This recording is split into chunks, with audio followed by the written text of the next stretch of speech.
you wrote the book about Sierra. Not all fairy tales have had happy endings in like a time span of 3 months, if I'm right. Right? That seems so quick to me. How did you proceed? How did that come together? It happened fast. I didn't set out with a deadline or a particular goal for how fast to write. I just, I am a workaholic. Once I start doing something, I don't stop. I get up early and I work fast and I work long. And that was kind of it.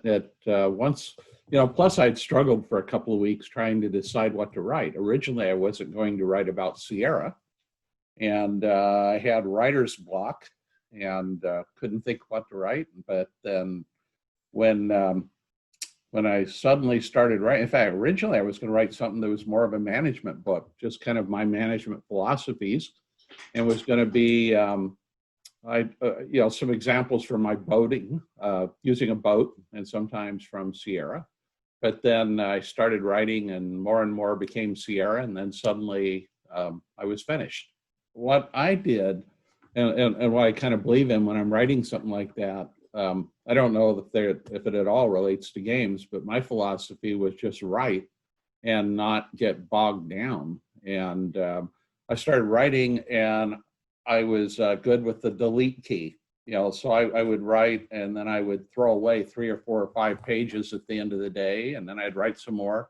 And then I got to the end, and I threw away probably 20 chapters, and then started writing again. So, but my philosophy was not to slow down while I was working, and not to do research, not to do anything that would distract from writing, so that I could just focus on writing. Okay. And if I made a mistake, just keep going. And then, at the end of the project, start throwing stuff away. And I actually even wound up rewriting the whole last third of the book because I had written it. And then I did some research and I decided I was wrong. And then I went back and kind of deleted that and wrote it all again. Yeah. So in effect, I wrote 3 or 4 books, but then hit the delete key on the other 2. So. Okay. Obviously, I read your book now as well, and I watched some YouTube videos of other YouTubers who already made an interview with you, and I was like fairly surprised how much I didn't know about Sierra. Like, when you did the research yourself, did you stumble upon things you were surprised you found? Well, the biggest surprise to me was I had never researched what happened with the company after I left. Yeah. So I was, the degree of disaster, I guess I didn't know, and how I spoke to somebody after one of the gentlemen, Dave Kornowetsky, who ran the company after me, and he was talking about what the company was like that he came into. And what a disaster it was, and how much money it was losing, and how out of control the projects were. And that was kind of shocking to me. I couldn't quite understand how the company could have gotten in such bad shape. Yeah. So, but as far as the part of Sierra when I was there, any surprises? No. I really couldn't think of anything that occurred I didn't know about. I'm sure there was a lot that occurred I didn't know about, but nothing that came up specifically for this book. No, the great revelation was in the little bit of research I did to what happened to people, because I stopped. When I left Sierra, I kind of stopped thinking about it for over 20 years. And because I knew that there was nothing good in thinking about it. And I'm very good at focusing and forgetting about things that I consider irrelevant. Okay. So no, there was, so it was fun to go back and kind of relive some of those old memories, and and find out what happened to people and find out what happened to the company. But no, I've been out of it for a long time. Okay. So when I read the book, I had the impression that it reads pretty much like a biography of yourself in a kind of a way. And I think you speak very openly about everything you lived through and your whole life. And when you described the parts when you were managing the company, you said, okay, you had to always like have a poker face at some times. Was it difficult, or was it like a conscious decision to write that openly about everything? Yeah, because the real reason I wrote the book was in the hopes that it would help other people. And if I created kind of a fake world that didn't really exist, people would figure it out quickly. Plus, it wouldn't really help them. You know, I Yeah. just wanted to say, these are the dumb decisions I made and things I wish I could go back and do differently. And I made a lot of mistakes along the way, and I was very young and immature and not focused on the right things. And but I also did some big picture things very right. And yeah, I mean, I think that's what kind of saved us and allowed us to grow, was that there were some very big things I did very right and some very small things I did very wrong. And overall, we won. You know, and the one thing that I did right, I guess, was to really focus on the product and the product quality and our customers.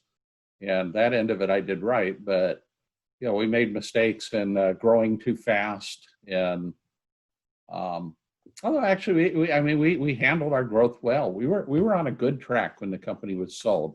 It was kind of like, you know, in the early days, I was young and not a great manager. And then by the end, 20 years later, we kind of started getting it right. But then we sold the company to people that mismanaged it and screwed it up. So it's kind of a sad tale in that way. Yeah. Okay. I mean, speaking of the big picture, I think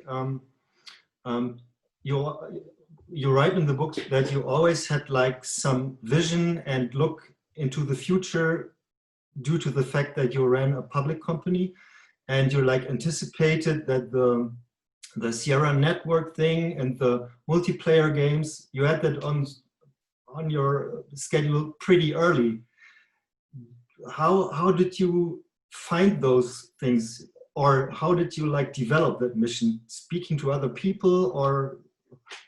I mean, from the day I started the company, I had a very clear future, well, a clear vision of where the industry was going to wind up.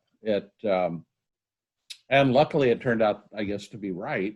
I was always a little, if anything, too far ahead of our time, in that I was working on multiplayer games before there was any network. So, and that failed simply because there was no way to connect our computers with customers in a cost-efficient manner at the time. You know, the problem I had with my online gaming was that it was costing us, you know, 50 cents an hour to have people on, and I had a product, and all they did was spend time online, and I was trying to bill them $10 a month or something for, you know, basically every customer we had, we lost more money, and that wasn't good. So, whereas if we had waited 1 or 2 years for the internet, we'd have been very successful. Well, and music. I mean, we were putting music in our games before computers had the ability to play sound.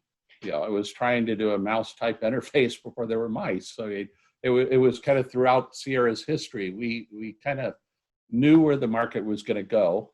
And in those days, people did look to Sierra to kind of see a vision of the future, where we were going to take the company. Yeah. And yeah, how I had that, I don't know. I think I was around computers dating back to you know, the late 70s, and on big mainframe computers. So I kind of had seen much more powerful computers and knew what a computer could do. Yeah. So I remember like. Although I don't know that I ever would have envisioned what they're doing now. I mean, the graphics in the games are so realistic. I was looking at Flight Simulator, and it looks, I mean, you can't hardly tell the difference from reality. Yeah. So computers have come a long ways. It's funny because when I talked to Lo, we were talking about like the graphics thing too, and he was like, "Yeah, okay, you can do all this super fancy stuff, but who cares if the figure on the screen?" He was like, "Okay, but at least the gameplay is much more important than all the fancy stuff." And I think That is that's, absolutely important. Yeah. And that's the hard part. I mean, because a lot of people approach the project focused on what it's going to look like, and they forget it's got to be fun as a game. So that, yeah, that's where a lot of games fail, is an overfocus on graphics and speech. You know, even Al was guilty of this. He would put speech into the game, but the speech would drag on, and people don't want to sit in front of their computer and listen to somebody talk for 15 seconds. And you really got to keep the game moving and keep people, you know, in motion. when you developed the games with Sierra, you had like this 7 seconds rule that the player had to be doing an action every 7 seconds. You still Uh-huh. think that still applies, or is it more like nowadays it's 3 seconds because everybody, you Yeah, know? I mean, I would tell people I had a 7 second rule, but it should really be a seventh of a second. You know, it was when graphics were starting to get great, when sound was starting to get great, and for the first time, my development group was seeing that they could create movies that could involve people. So, like at the start of our games, they would want to do this beautiful movie, like at the start of Phantasmagoria, the start of the King's Quest games. Yeah, And because everybody, you know, in those days, and probably even now, are what we call want to be filmmakers. You know, they want to make movies, and they would put these long movies at the start of their games, and it would drive the customers crazy because they want to sit and click on the keyboard to try to get the game moving. yeah, Or during the game, you would they were calling them cut scenes at the time, because you'd complete a level.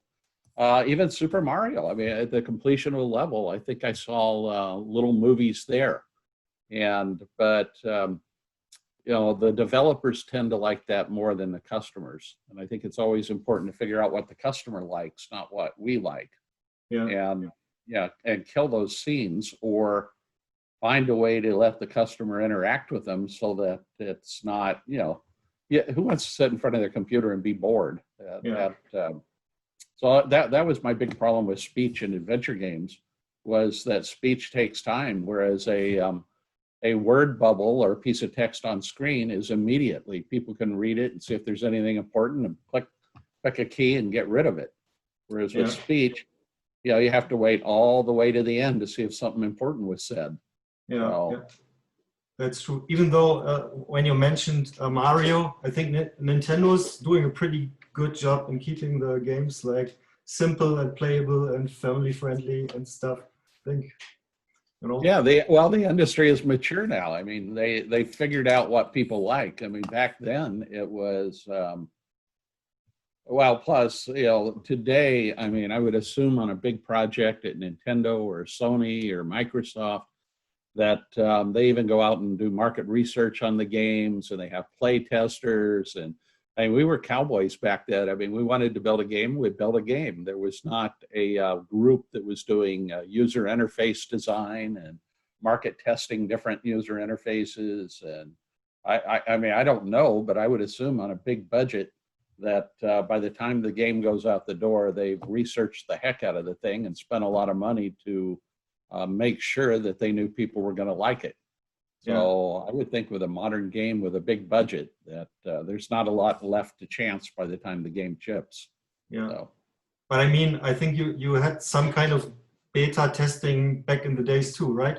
I think in the chapter on Outpost, you said you've been a little concerned that nobody of the developers actually played it yeah. themselves. Yeah, normally when somebody would be building a game internally, the other developers would be excited to get a sneak copy Yeah, and would start playing it from the beginning. And I just didn't see anybody playing Outpost. Even, you know, the designers of games will go play the games just for fun. And nobody, even Bruce Balfour, the guy who wrote the game, was playing Outpost. yeah, Uh, yeah, we did do, I think, an Outpost 2 or something that fixed a lot of the problems in the original, and that got some play. But the original release, you know, yeah, in the book I referred to it as, or I heard it talked about around the company as a painting, that Outpost was really yeah, pretty. yeah. And if you just hung it on the wall, you'd be okay, but don't try to play it. So, but anyway, I feel bad for the author because, yeah, I guess it wasn't really his fault. I mean, what we should have done, though, was really made sure we had a game before we moved forward and did all those pretty graphics. Yeah. Yeah, Even we did that game backwards. Even though I think it has a pretty good rating on the internet. I looked it up. It was like 95% of the people who played it liked the game or something. So yeah. No, when we finished it, everything was okay. We just released it too soon, but when we put all the patches in it and implemented a lot of missing features, then it turned out to be a good game. But by then we had missed the initial launch window, and a lot of the software is sold the day you release a game. So we probably sold 200,000 copies of that in the first week. And those people who, sat around for a year eager to get Outpost got it, and then discovered the initial release wasn't that great, were all mad at me and mad at Sierra. It hurt Sierra. So not good, but oh well. Yeah. We survived. Okay. Back in the day, you had the philosophy that there had to be like a one-to-one connection between the developer and the player, and that one developer was like the head of the game and had to take all the decisions. Do you think that philosophy would work nowadays when like so many people work on one game? Is there one guy calling the shots? Well, I mean, I think even with a team of 1,000, if you look at some of the movies, they have 1,000 people working on them. If you take a movie like Lord of the Rings or one of these big budget Hollywood productions, there'll be some central person. I think Peter Jackson was his name, or the movie Titanic with James Cameron or some. There'll always be one person who's responsible for the personality of the movie, and that person probably is like me, a little bit compulsive about details. And I would bet that there isn't a frame of film in either of those movies that the director didn't look at and have a strong opinion on. And that I would be surprised if there was anything in the music that the director didn't want there. So with a big budget and thousands of people, it gets tougher, but that's what makes somebody great versus it's what creates a Steven Spielberg or is somebody that's got the attention to detail to sit there and make sure that everything is consistent with what they're trying to create. Even in music, I mean, when some rock star goes to create a song, they're not going to let any of the musicians get too far away from what the song is about. You bring in the band and you expect them to play what you want them to play. You don't want people getting too creative on you. Sometimes they do, and it's great. But in general, creative people have a vision in their mind for the product they want to create, and bringing other people into the process can muddy that vision. And so my job was to help our designers have the control over the project so that it wasn't drifting away from what it was supposed to be.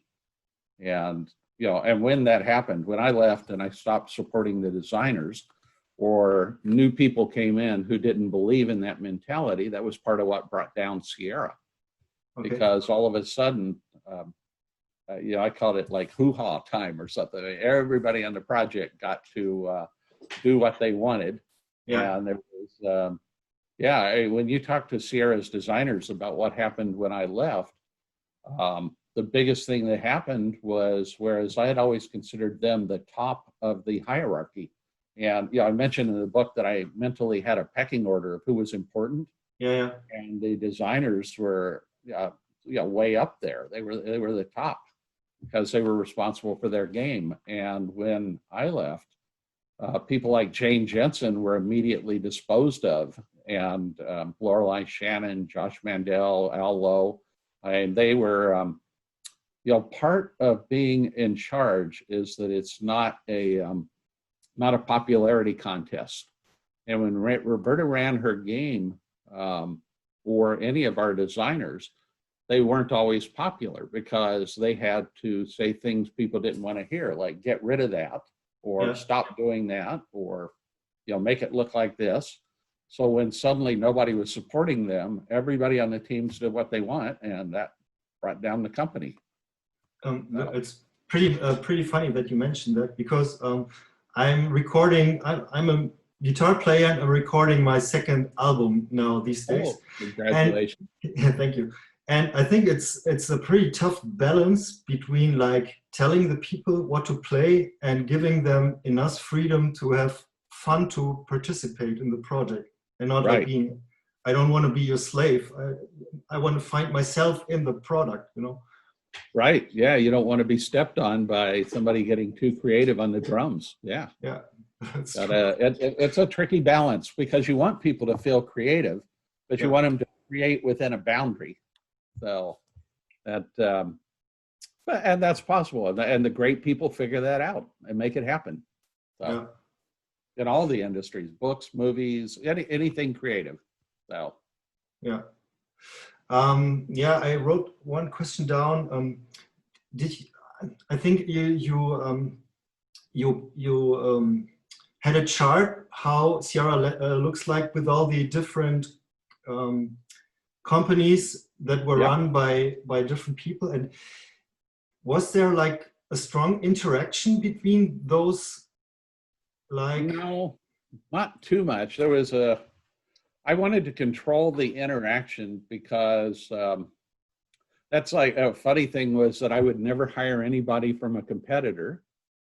And I even didn't want our divisions talking too much to each other. I wanted the technical people to coordinate where we could save money. But in general, no, I didn't want to, I like purity of vision. I like somebody to, I can't imagine a rock star listening to all the competitors' music in order to decide what to write. I mean, that seems like you're not going to create great music that way. And so I wanted the people at each division not to look at competitors' games, not look at other labels within Sierra's products. I just wanted them to do what they do and do it really well. And copying other people's art will never make you a winner. You really have to kind of create your own art. And I didn't. I had worked for for Warner Brothers Records, and they had separate labels that were in different music categories, and that was part of the philosophy I wanted to bring to Sierra. Yeah, was the idea of Sierra as the publisher for a series of labels, each of which had their niche in the market. And, if you imagine like a Warner Brothers Records, you don't want your country western stars trying to copy your, rhythm and blues stars or something. You really want pretty clear boundary between each of them. Although the music industry today does seem to have broken down the wall, and you can listen to a country song and not be sure if it's a rock song. But my vision, though, was that the guys who did race car games at Papyrus would build great race car games. The guys at Impressions would build great simulations or board games, whatever you want to call them. So, and if I wanted somebody in a niche, I would go figure out who the leader in that niche was and acquire them. Yeah. And bring them into Sierra, but then set them up so that they were their own company with us as a publisher. And it didn't feel like they had been acquired. I mean, that was my goal in acquiring companies, was to buy them, but figure out everything that made them special and leave it with them, and then take all the stuff that felt like crap, that was bureaucracy, and give that to me, and then I'll take care of all that stuff, and you can worry about building great product. And it was a good role model. We did very well with that. Yeah. So, and the people that were acquired by Sierra, for the most part, loved us. There was times when we would bicker over budget, like anything. I mean, budget is always kind of a battle, and bicker over marketing or sales, where they'd say, okay, I developed this great product. I gave it to you to sell, and you didn't push it because you were busy pushing some other products. So there was some tension, but overall, I think it was probably the most successful acquisition model that anybody had out there, and it worked. I think you wrote whoever developed the games that were successful was your favorite, but did you have like a favorite niche?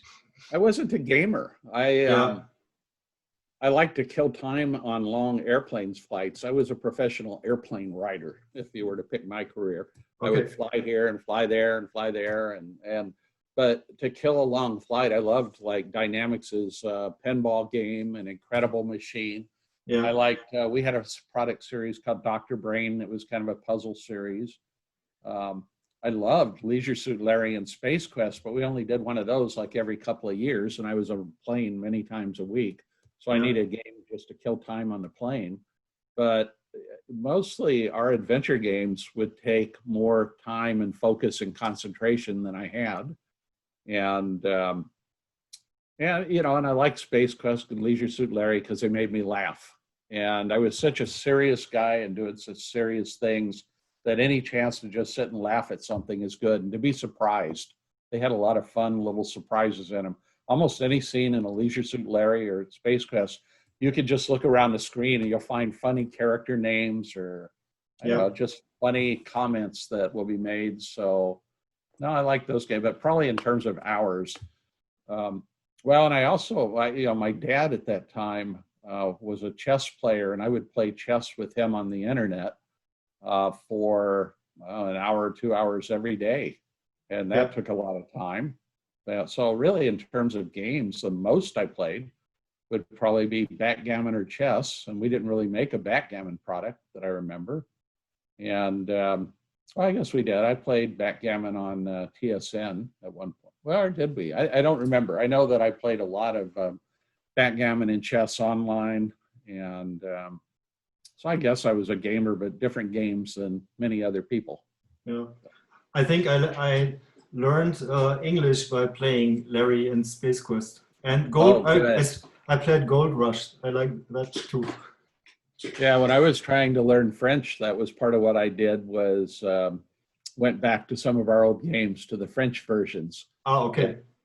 And I started with Disney comic books. You know, I was reading Mickey Mouse in French, and that was my way of trying to learn, which was a miserable failure. I still haven't quite figured it out.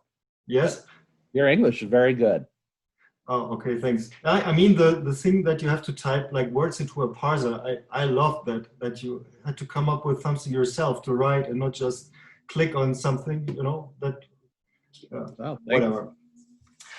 So looking back at the time, is there a game that made you particularly proud? And is there any game from like another company that made you envious, or that you would have like created yourself? Well, I mean, in terms of competition where I wish we had done it, you know, the Infocom adventure games had better parsing than we did. And I was jealous of their parsing and even jealous a little bit of their designs. I thought they did wonderful games that were well designed with great parsing. And we were lucky that they decided to go focus on business software. They, had they moved over to graphics, I think they'd have been a fierce competitor for us. And then LucasArts did their adventure games, like Loom. They had the idea of using music as an interface. Yeah, and I loved that. And I thought their games were particularly good. I just worried about those. The games from, well, Broderbund, when they did Myst, was a huge hit. And we kind of answered it with Lighthouse, but that was a case of us copying somebody else. Yeah. And I never liked copying. So, yeah, I was embarrassed to have done it. That, although we didn't copy it exactly, but anybody playing it could see that there was some heritage there. And I really wanted to be a leader, not a follower. Yeah. In terms of things I really liked that we did, no, my favorite obviously was the Sierra Network. That's the you know, proudest accomplishment. I mean, years before there was the internet, we were doing online flight simulators and doing, we probably had 20 or 30 games for the Sierra network. And we had, I don't know, 10,000 or so people playing online years before there was the internet, and probably could have been the internet if we had launched it correctly. Yeah. So that, even though it failed because we couldn't figure out a profitable business model, if we had just hung in there for 2 more years. It's so funny. I was looking last night, a service called Quibi or Kibi, however they pronounce it, their whole big idea was to do 10-minute movies. And they invested in that 1.75 billion and lost it all when it was shut down. On the Sierra network, our total loss was probably under 50 million. And yet we were changing the world. And I think if I could go back, instead of being so focused on profit, and just got out to people and said, you know, I think this whole online thing is going to be big someday. Give me some more money so that I can go just grow it. You know, and even if you were to look at the early years of Amazon, how much money did they lose during the early years in order to capture the world? That's true. So yeah, probably Sierra's biggest mistake ever, and the product I'm the most proud of is the Sierra network. And what I should have done was I had the fortitude to stick with that product and just happily lose money. But I didn't know the internet was going to come 2 years later and solve the problem of networking. You know, with 2020 hindsight, that was that. But that was my proudest product, and probably Phantasmagoria, because I knew we were onto something there with blending interactivity and Hollywood. And it's still, when you look at it, looks decent for being 25 years ago with really, I mean, in order to fit on CD-ROM, we had to compress everything so much. Yeah. But ultimately, there's good game there, and it's a fun game. So I don't know. Yeah, you know, products like Red Baron and the NASCAR games from Papyrus, we did some pretty cool stuff. So that's held up under the test of time. Or Incredible Machine. I mean, that, you know, I was playing that recently. I just found it online someplace to go play, and I thought, wow, this is good. This was a really cool product. So, I mean, that would have been my next question. Like passing the test of time, there are like obviously some music records that are 50 years old, like the Beatles records. They're still state of the art, kind of. Is there any game you would say, okay, that from Sierra that would like be absolutely fantastic these days? Well, you know, somebody's doing a new Leisure Suit Larry, and I'm looking forward to playing it. I hadn't played. I tried one of the Leisure Suit Larry games that was done after Sierra was sold, and I thought it was pretty lame. But even Al said the new one looks pretty good. So I was going to download that and play it and see how it is. I mentioned in the book that I liked a product we did called Johnny Castaway. The Screensaver, yeah. Yeah, and I think that could be done fun on the internet, where people on the, because with the internet, in effect, you've got an infinite sized hard drive and an ability to change things quickly. So I think, you know, you could do a version of Johnny Castaway that is just for when, like a screen, well, I mean, there's no concept of screensavers these days, but let it run when people aren't busy with their computer and surprise them. You know, every few days, put some new surprise in, something fun for Johnny to do. And you can even do it based on what's happening in the world around you. So you could bring current music, current politics, current parody into the game. And it could be really fun. So yeah, if I were going to tackle a game, I'd probably go after that one. And I don't know. It's tough to say. Okay. To be honest, I was never aware of that, of your development of the AGI engine. If I'd like to decide to like develop a game myself and I get the open source thing, how long would it take me to do something? Is it really hard, or is it? AGI was very simple, and a non-programmer could build a game in AGI pretty easy. We had people like a guy named Bob Davis who did, well, I forget what he did, Ulysses and the Golden Fleece. And he was not a programmer. Or Al Lowe. Al Lowe was never a programmer. And using AGI, he built Leisure Suit Larry. So AGI was pretty simple. That was kind of our engine. And then for when we started doing King's Quest, we updated it to be SCI to take animation into account. And when you start getting into animation and what I'll call events, where when this door closes, you do this, or when he clicks there, start an animation going, that gets a little more complex and tougher. And yeah, so SCI is tougher. AGI was pretty easy, but also very limited. And I personally, I because I was trying to figure out what to do next now that the book is written and out. My problem is I can't stand still. I always got to be doing something. That's a good thing. And, my other problem is I'm married to Roberta, and she likes to go places and do things, and considers the computer the other woman in my life. She's very jealous of my computer and wants me out doing things. And I could quite happily live in front of my computer and just have food delivered to my desk every day. Okay. So I've been thinking about what do I do next, and I downloaded the Unity engine, which is a system for developing 3D games. Okay. And I spent yesterday playing with it, and so I'm trying to think of something that could be a one-person project that could leverage that engine. I mean, in the Sierra days, we would have built our own engine. Yeah. But I don't have 700 developers. I can go say, go build me an engine. So yeah, I mean, having an engine does get you very close to the finish line. Yeah. And if I were you and you wanted to try experimenting with building a game, that wouldn't be a bad way to start, although it relies on a language called C#, and that's not easy to learn.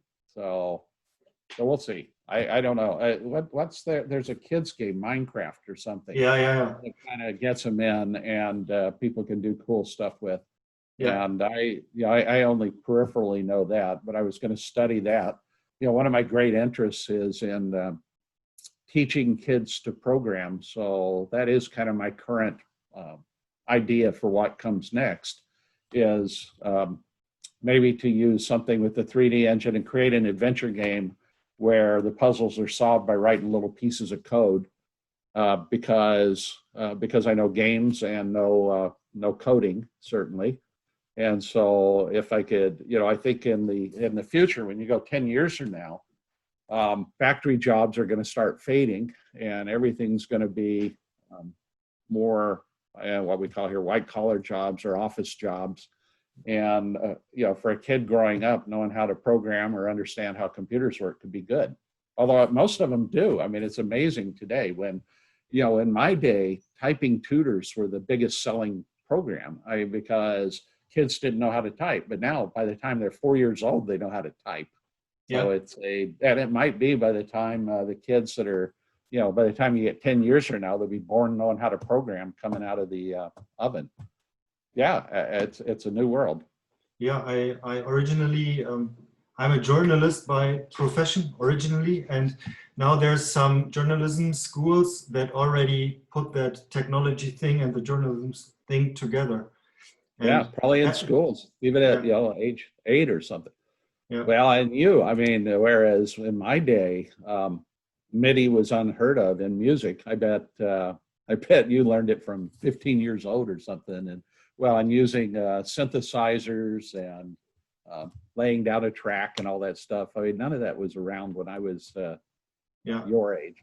Yeah. So anyway, sorry. Back to work. Yeah. Well, no, never mind. Now, one thing which is funny, I think at one point in the book you said you were thinking like something like a role-playing game that was based on the King's Quest series or something. And I was thinking exactly about like a world like Minecraft, but in a King's Quest style. Yeah. And I think many people would like that really much, Yeah. See, I wish I were 20 years younger and could start a game company and do that kind of fun stuff. But At this point, at most, I'm going to do kind of a whatever one programmer can do alone, and that's probably not much. So, and that's kind of the great fear, because if I did something, there'd be such high expectations, and yet it's impossible to do something as one person. Yeah, okay. And, you know, probably right after I did Sierra, I did contact Activision and Microsoft and say, you know, I'll work free. Just put me in and give me a team and let me build a game. And probably, I don't know if that would have worked out or not. I mean, part of the problem of being retired is you get spoiled, and somebody says, you know, let's go do something, and you want to do it. So I don't know. It would be fun to build a game. That is kind of the, I spent 20 years jealous of Sierra's own developers, programmers, because they got to go to work and build something, and I got to go to work and ride on an airplane and tell people no, and you know, argue with accountants about budgets and talk to investors. And you know, I had the worst possible job at Sierra. Every other job was wonderful, and that's why I was the only guy happy when the company was sold, and everybody else was sad. So, okay. Oh well. Anyway, next. Sorry. Would you be able to build like a boat simulator? I was thinking. Yeah, I could. I thought about that, but it's such a small market. Like, I'm extremely well known in the boating community, and my boat books have sold insanely well for books about boats. But yeah, it's a tiny market. The number of people that, well, especially because we were into crossing oceans with a boat, and we're the only ones. I mean, it's kind of lonely out there. So there's, you know, the biggest boat manufacturer of the kinds of boats we did had sold like 700 boats. You know, how much money can you make selling to that audience? So yeah. I like boats, and I've thought about a boat simulator, but really to have a large audience, you'd have to focus on the little bitty ski boats, you know, like a 7-meter boat or an 8-meter boat. And those are pretty simplistic. You know, you press on the button and off goes the boat. So I don't know. Yeah, I could do that, but I'm not sure that anyone would care. Yeah. Okay. So my current idea is teaching kids to program, and we'll see how that turns out. Although by next week it'd be something different. So. Okay. What is the programming language that is right now? What would you learn if you start programming? What language? Well, you know, I think all programming languages are pretty similar. Once somebody knows how to program in one language, you can run from language to language. So I would probably invent a language that's a little more simplistic in the early chapters, and by the end have them programming in C, some language like that. But I mean, I freely go between 5 or 6 languages with JavaScript and Visual Basic and C#, and I mean, the concepts are the same. You know, if people learn the concepts, moving from one programming language to another is pretty simple. But it's kind of that initial bringing home of the concept of what is a property, what is a class, yeah, how a project works and how to construct it. And I think I could do a fun adventure game where they start out with, you know, go door, open door, and then realize that those are instructions that could be stored somewhere and then played back later. And that's really all a program is, go here, do this. But maybe not. I mean, I don't know. At this point, I'm just daydreaming about what I could do, because the alternative is sitting at my computer doing nothing and just doing email all day. And I have to have some quest, something to do, something to solve. Yeah. So. Okay. By the way, if I start talking too long or something, then just tell me. I think I have roughly another 10 minutes or so. Okay. Yeah, like you said in the beginning, you originally planned to write a book on management, right?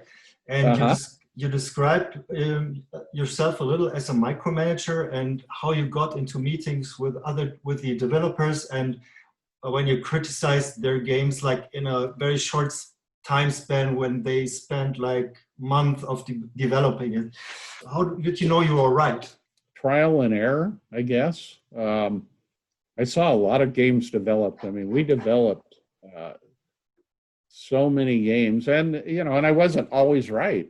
I saw things we did that failed, and I saw things we did that succeeded. And probably the biggest thing that I knew was where the potential uh, bottomless pits were. There were some times when you talk to somebody and they had a vision for doing something, but you knew it was never going to complete, that it was too complex. Okay. You would go into a meeting and they would talk about, I'm going to make this character so intelligent, he's just going to know what to do. And then you start thinking about, okay, walk me through what code are you going to have to write to put that level of intelligence into this character? Or, they would do something where basically you were going to wind up having to have thousands of animations of that character doing all these different things. And you start talking to them. So I was more, I wouldn't say I was focused on the fun aspect as much as trying to help people not get themselves in a situation where the game would never complete. Yeah. Or where they were doing something that really didn't play to their strength. It was obvious when I would look at a game, whether or not it felt like the game was ever going to finish, was ever going to be fun, was consistent. I mean, sometimes when I'd see a game, I would look for whether or not it felt like, well, I mean, one of the main things I would look at is whether it felt like enough progress had happened since the last time I was there. Because I would only see the game every couple of months. And if I saw the game now and I saw it 2 months ago and it looked the same, then that wasn't going to fly. Sorry, I had to silence a call. And get a sense of, that was the biggest thing, was did it feel like the game was ever going to finish? And if there was something to play, whether or not it felt like it was fun, and talk to other people around to see if they were playing the game, liked the game. So I don't know. Yeah, like I said in the book, I'd show up and like if I went into Dynamics might have 15 games in development at a given point, and I would schedule over 2 days about 1 to 2 hours per project, and the team's producer and designer would come in and they would bring up parts of the game on screen, and at the beginning there might be nothing more than pencil sketches, or toward the end it would be a finished game, and they would present the game to me as if I was a customer. And I would look at it and pretend like I was at a computer show looking at the game and decide whether or not it had a lot of appeal. My brother John, who ran our marketing in the early days, used to refer to it as wow value. If you walk by from 10 feet away, were you going to say wow and be excited by the game? And that could include the gameplay, not just the sizzle. But if you're walking by and somebody says this game is going to do this and this and this, you should say wow. And if you don't, then it's not an exciting game. And so it's got and to win, you really got to be a wow on gameplay, on features, on animation, on music. I mean, you got to win in all categories. And if you don't, then you got nothing. You can be pretty with great sound and bad gameplay and fail. You can be a perfectly good game but look like crap, and you're not going to sell. So it's really you gotta do everything in order to have a winner. So what I'd do, I'd show up, I'd look, say, does this feel like we're on track, on budget, and going to deliver? And if not, then I would have to shut it down, or typically that meant changing staff or whatever had to happen, or just sometimes beating up on people, which they do. I was never popular. Okay, yeah, you wrote about it. When I talked to Al, he told me that he was self-employed and he was more eager to reach the Christmas goal than other people who were like regularly employed. But okay. Yeah, some of our designers were liked the money, and some of them were so enamored with the product that if left to their own devices, they would build the game forever and ever and ever, because they were. And it's good. I like people that are perfectionists and will work on something forever. But part of the problem too is that Sierra was a business, and ultimately we had to ship product. And Al was good about understanding that, yeah, you got to hit Christmas to make a lot of money. But some of our other, particularly the artists, the creative people, they just wanted to create the ultimate perfect animation, the perfect game. You know, so yeah, some of our people, you know, like Christy Marks, I mean, she loved her games. She would have probably worked for 50 years if it took it to make the game exactly perfect. And so you have to kind of encourage to get the game out the door. Okay. So. But I think, at least for me, when I do my music and when I finish the product, I always think, oh, this thing could have been better, and this thing, and at some point you have to say, okay, now it's finished, let's get it out. And that's tough to do. I mean, it's always tough to say this is finished. I mean, you want to kind of constantly enhance it, but I would actually argue that in a lot of cases, it's better, you know, more agonizing over something. If you go back into a song and try tweaking it, it's not going to be quite as good. You know, the people like that creative spirit, and the creativity goes away when you start trying to make something perfect. You know, it's the difference between a you know, a backup band for a group who you know, play exactly everything exactly on the note or on the beat, and that original inspiration where you kind of go with the flow and do what you feel good about. And I think you might find in your own music, if you go back over it 50 times, it might get more perfect, but it also lose a little soul as you go. Yeah, that's true. And so it's not necessarily good to go back at a song you finished and work on it. Sometimes better just let it go. So. And the other thing is that the really good songs are like there in 1 or 2 hours, and the things you worked forever, they're not that good in the end most of the time. Greatness just happens on inspiration. So. Okay, so now I'm coming to the end then. Like you wrote, Roberta is working on a book about her Irish. Roberta! Roberta at heart is a historian. I mean, she recognizes that what she loves is not as big a market as King's Quest. I mean, Roberta, you know, a story about Roberta is that, like, when she always wanted to go see the pyramids and go to Egypt and wander around. And we went over there, and the tour guides, it was obvious with every tour guide that she knew the history better than they did. And so she'd wind up taking over the tours. Or we met Meave Leakey, who was, what was her claim to fame? Dinosaurs and stuff and archaeology. And we're out to dinner, and suddenly Roberta's arguing with her about fine details of animals that lived 1,000 years ago or something. And so I'm constantly amazed when I'm around Roberta, because she's into all that stuff, and I'm not at all. She starts talking about it, and my eyes gloss over and I fall asleep. But she got interested in Ireland, and a country where, you know, half the population was wiped out between the famine and immigration in a fairly short period of time. And the relationship with England, and how Ireland, you know, became kind of a farm colony to provide food to England. And it was a bad situation. And with the immigration, all the Irish coming to America, the fact that the Irish started poor. I mean, if you go back in time, the Irish, when they first got here, were not well respected in America.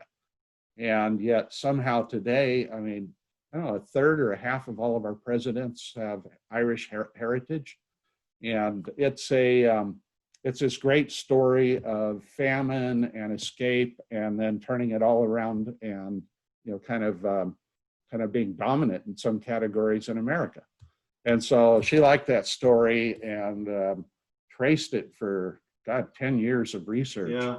And this is her book. And yeah, she knows people won't like it in some ways, because what everybody really wants is another fantasy type book.